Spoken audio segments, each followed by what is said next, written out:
This is the AI News Flash for August 3rd, 6 a.m. UTC. First up, a new benchmark study finds that the latest model from China's DeepSeek is by far the cheapest well-known AI model in the world to run.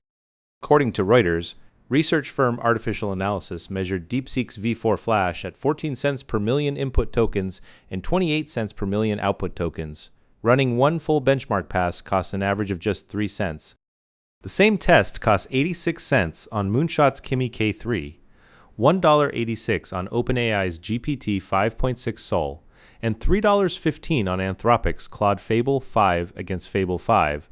That makes DeepSeek more than 100 times cheaper to run. Its intelligence score comes in at 50 out of 100, so it does not reach the frontier models. Even so, a model that keeps reasonable capability while costing orders of magnitude less has now arrived. DeepSeek released it only last Friday, and the company is reported to be preparing for a public listing. Second, Japan's National Police Agency announced today that 123 cases of sexual deepfakes involving children were identified in the first half of this year. According to Kyodo News, that is double the 60 cases recorded in the same period last year, and it already exceeds the 114 cases logged across all of last year.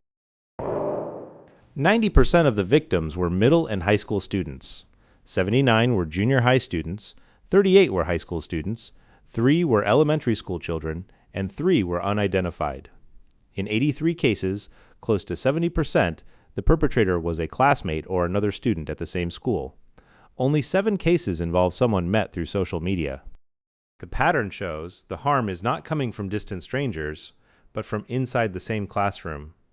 Generative AI image editing has become something anyone can do in minutes, and school-level abuse is rising with it.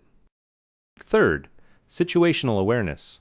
The hedge fund that concentrated its bets on AI stocks saw its portfolio value fall 67% in July. According to Reuters, the fund is run by Leopold Aschenbrenner, a former OpenAI researcher. Assets shrank from $45 billion at the start of July to roughly $10 billion. The immediate trigger was margin calls from its prime brokers. The firm was forced to unwind its leveraged public equity positions by selling them to Ken Griffin's Citadel. In a letter to investors, Aschenbrenner wrote that the firm came closer to permanent capital impairment than is acceptable to us. The fund is still up around 80% for 2026 as a whole, but the fragility of concentrated leveraged bets on the AI trade is now on full display. Fourth, Chinese autonomous driving company WeRide is entering Denmark.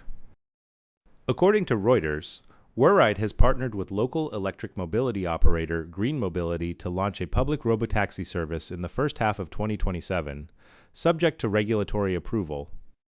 That extends WeRide's European footprint to 6 countries: Denmark, Spain, Slovakia, France, Belgium, and Switzerland. Its European activity is still focused on testing and pilot programs, while commercial autonomous services are running in China and the United Arab Emirates. American players have largely been consolidating their home market first, while Chinese operators are racking up country count across Europe and the Middle East. Approval by approval in one regulatory regime after another, the map of autonomous driving is shifting. Fifth, American colleges are seeing a strange split. Students are flooding into AI courses while computer science as a major is shrinking. According to the Associated Press, enrollment in computing disciplines at four-year universities fell 8.1% in the 2025 to 2026 academic year, and computer science specifically dropped 11.2%. Behind that is a hiring freeze for entry-level software developers, whose work is increasingly handled by AI agents. At the same time, professors teaching AI are busier than ever because students from non-technical majors are pouring into their classes to pick up AI skills. Grant Carlson of Johnson County Community College put it this way: "What AI does is shrink the distance between a complete novice and an expert.